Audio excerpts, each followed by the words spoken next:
بسم اللہ الرحمن الرحیم۔ فرشتوں کا حضرت آدم علیہ السلام کو سجدہ کرنے کا واقعہ۔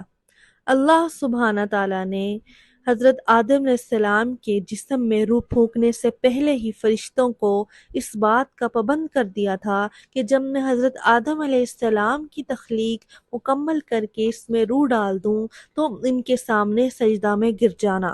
جب اللہ سبحانہ تعالیٰ نے حضرت آدم علیہ السلام کی مکمل شکل و صورت بنانے کے بعد اس میں روح ڈال دی تو فرشتے اللہ تعالیٰ کی حکم کی تعمیل کرتے ہوئے فوراً حضرت آدم علیہ السلام کے سامنے سجدہ میں گر گئے۔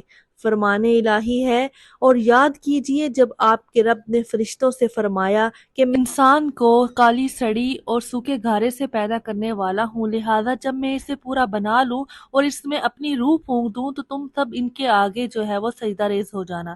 بس تمام فرشتوں نے ایسا ہی کیا۔